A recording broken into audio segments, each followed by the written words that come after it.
I apologize for my daughter's absence. She's a medical student and was quite busy with her studies on the day of the pre-wedding meeting between our families. This left an empty seat at the table reserved for the groom's family.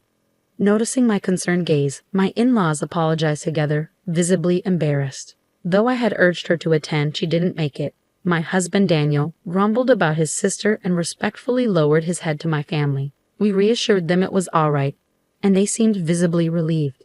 My mother-in-law expressed a desire for us to get along with their daughter, and I agreed wholeheartedly. At the time, I didn't overthink the situation as my in-laws and husband had left me with a good impression.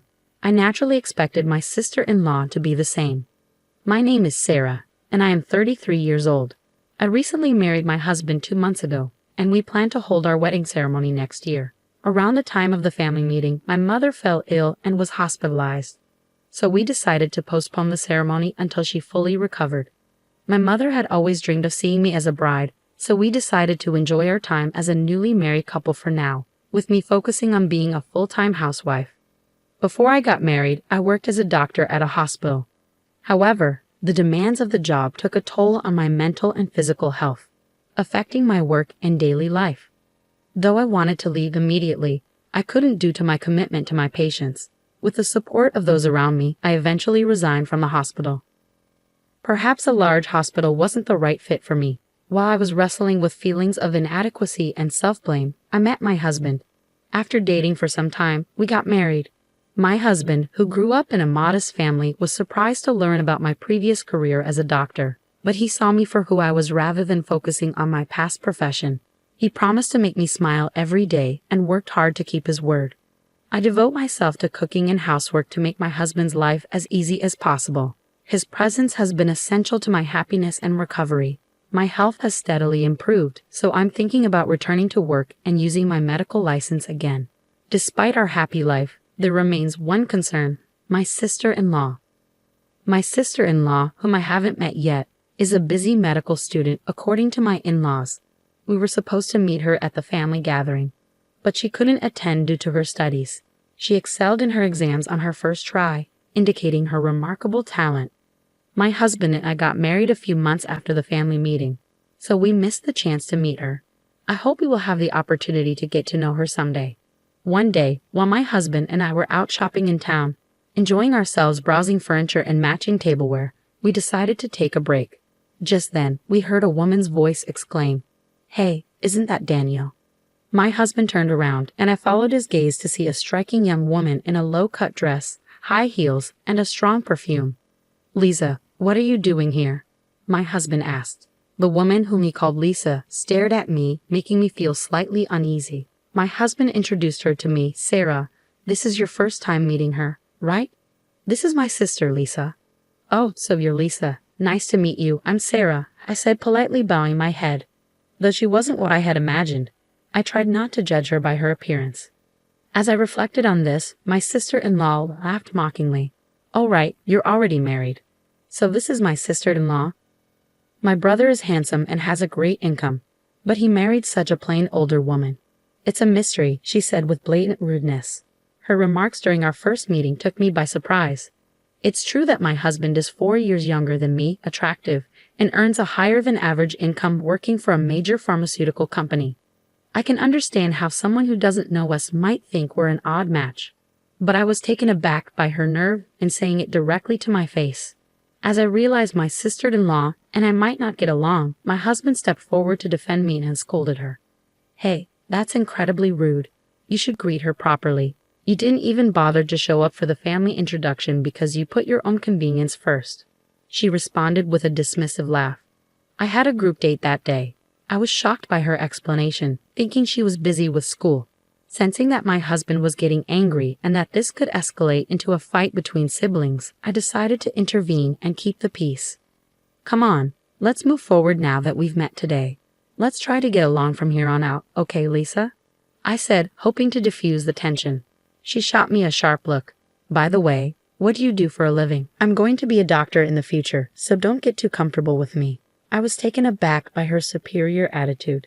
Had I upset her in some way? Her arrogance was quite overt, and she seemed intent on belittling me. I tried to calm my husband, who was on the verge of raising his voice, and answer her calmly. I'm currently a full-time housewife. I used to be, but my sister-in-law cut me off. A full-time housewife is just another way of saying you're jobless. I can't believe my brother is married to someone like you. Are you just leeching off his money? Her disrespect for full-time housewives was infuriating. My cheek twitched at her condescending remarks. Trying to manage the situation with restraint seemed to have backfired. Lisa, stop. Sarah isn't who you think she is, Daniel protested. It's okay, Daniel, I said, soothing my husband. I knew I had to handle this carefully to avoid a confrontation. I quickly grasped the type of person my sister-in-law was. Although she clearly possessed intelligence as evidenced by her academic success, her demeanor left much to be desired. Becoming a doctor is a noble pursuit. It's a challenging path, so please keep working hard, I said with a warm smile. Excuse me, she retorted. A jobless person has nothing to teach me. Also, since I'm still a student, I'm not expected to give my brother a wedding gift. Throughout our conversation, her condescending attitude persisted, and it seemed my husband had grown weary of arguing. He waved her away dismissively. Just leave, he said, as though shooing her away. She protested. I tried to talk to you, and you're so ungrateful. Fine, whatever, I'm busy too. See you. After she left, my husband turned to me and apologized, bowing his head deeply. I'm so sorry about my sister. She was incredibly rude. She used to be more considerate, I swear. I reassured him, it's fine. My opinion of my sister-in-law had plummeted, but I knew avoiding conflict between siblings was better than creating a rift. We'll just keep our distance from now on. Thank you for standing up for me.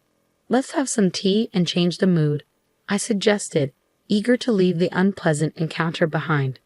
How about some delicious coffee? When I smiled, my husband nodded with relief. A few days later, I visited a nearby large hospital, carrying flowers and a change of clothes in a tote bag.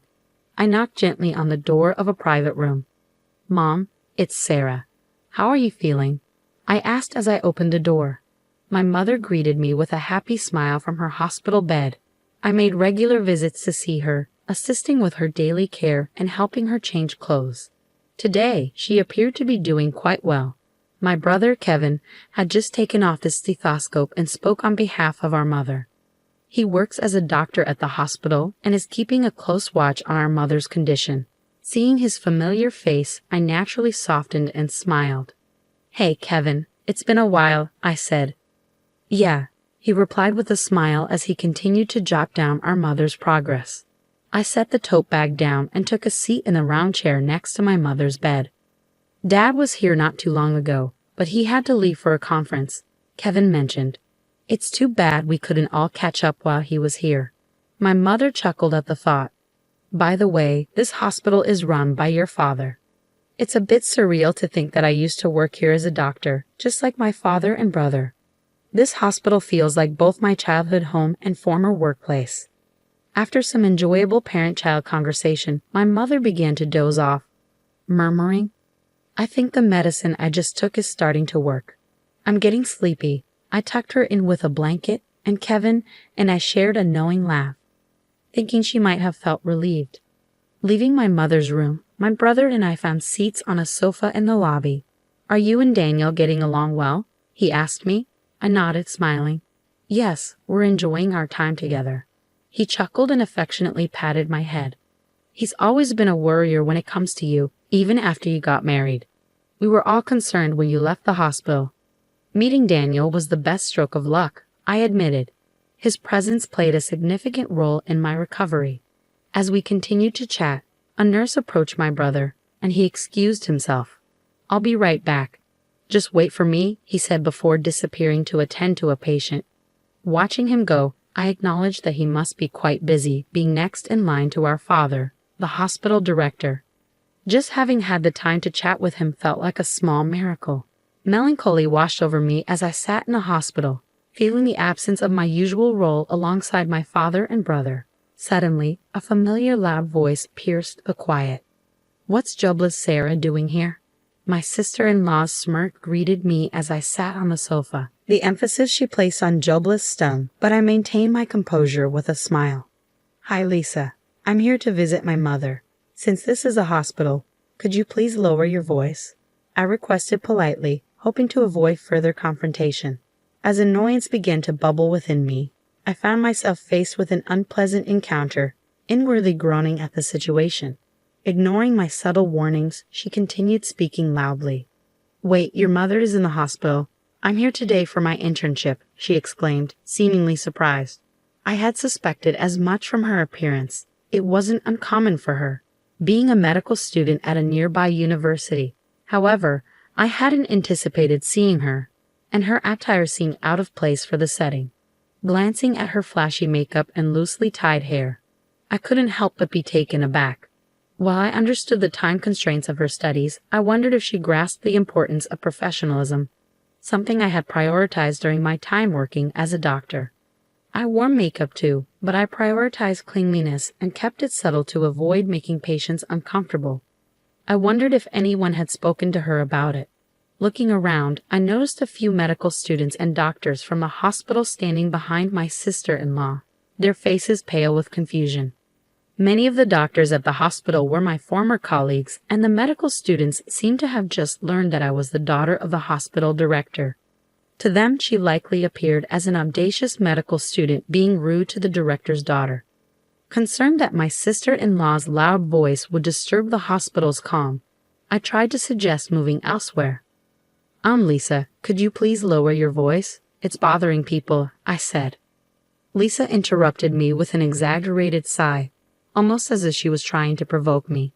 "A good-for-nothing daughter snagged a high-income guy like my brother? I bet your mother is relieved. You're probably making him pay for your mother's hospital bills, huh? Just like a trashy mother-daughter duo would," she sneered, making sure everyone around us knew just how she viewed me. Both the doctors and medical students frowned at her disrespect, as did the passing patients. Being publicly humiliated and having my mother insulted pushed me to the edge of my patience. "Hey, you need to stop this," one of the doctors intervened, unable to stand by any longer. But Lisa just laughed carelessly, ignoring him. "She deserves to be told off like this," she said. The doctor who intervened looked at her with a frown and said dismissively, "Your behavior will end your career." Lisa seemed oblivious to the weight of his words. Just then, my brother returned from finishing his errands. He saw the tension between me and my sister-in-law, as well as the uneasy atmosphere around us. He tilted his head, puzzled. "Oh, Kevin," I greeted him. My sister-in-law's attitude shifted dramatically when my brother appeared, and I was taken aback. I never imagined the phrase "playing the hypocrite" would fit so perfectly. She altered her tone of voice and approached my brother, and I couldn't help but notice that even her appearance seemed to have changed. Kevin is young, talented, and undeniably handsome, even from his sister's biased perspective. As the successor to our father, he is incredibly popular, and I instantly sensed that she was aiming her attention at him. "Sarah, did something happen?" she asked, glaring at me as she referred to my brother by his first name. I was dumbfounded as Kevin slowly distanced himself from her and responded, "Well, yeah." Perhaps finding his response less than satisfactory, she persisted, "But you know, she's married, right? You didn't know that, did you? You should be careful, Kevin, considering your popularity." Her nasal, whiny voice grated on my nerves, and it was clear she saw me as a rival for my brother's attention. "I mean, she's my sister, after all," Kevin stated, causing her to freeze in surprise. I struggled to hold back laughter at her shocked expression while she stood there dumbfounded. The doctor who had intervened earlier whispered something to Kevin, likely explaining the situation. My brother's expression quickly turned stern. "Wait, so Sarah is the daughter of the hospital director?" he asked, turning to me for confirmation. I nodded, confirming to his bewildered sister-in-law. "Yes, I'm his daughter. I used to work here as a doctor, but I had to quit due to health issues. Now I'm focusing on recovery and temporarily being a full-time housewife, doing my best with housework." My words left her pale. I had heard from my husband that she was hoping to secure a job at this hospital. She must have realized that her insulting words about me and my mother, which had reached my brother's ears, had severely diminished her chances of being hired. Moreover, her dreams of a wealthy marriage seemed to have been dashed as well. I glanced at my brother and felt a pang of bitterness. "Unbelievable," he muttered under his breath. It seemed that my sister-in-law had never been on his radar. "Though I've heard you're quite talented as a medical student," I began. Upon hearing my words, her shoulders trembled. Calling someone trash and mocking them before you've even become a doctor shows a clear problem. If you don't recognize what's wrong, you lack the qualifications to be a doctor. Reflect on your actions. The surrounding audience nodded in agreement. My sister-in-law, who once looked down on me, was being lectured, and even my respected brother seemed disappointed. It was a series of humiliations for her. But I didn't want her to continue down this path as a doctor. I believe that doctors have a responsibility not only to save lives but also to empathize with their patients. I don't understand at all, my sister-in-law said, unable to bear the atmosphere. She turned abruptly and ran off, ignoring the nurse who scolded her for running in the hospital. In her haste, she tripped and fell dramatically. Kevin and I exchanged glances and chuckled. 6 months later, my sister-in-law, known for her bad attitude, found herself completely isolated after ridiculing me at the hospital. Her pride led her to drink heavily, resulting in a severe injury and subsequent hospitalization. Ironically, she needed medical care and finally seemed to grasp her own arrogance. I'm so ashamed. I want to apologize to Sarah. Her parents said she now spends her days in regret and reflection. She took a break from medical school and planned to change her ways after her discharge. It would be a challenging road ahead. Meanwhile, I secured a new job as a medical doctor at a pharmaceutical company. My work involves researching and developing drugs and verifying the safety of new medications. Although my father and brother asked if I consider returning to the hospital, I prefer to begin a new chapter elsewhere. My mother's health improved enough for her to receive home care, and she's eagerly anticipating attending my wedding next year.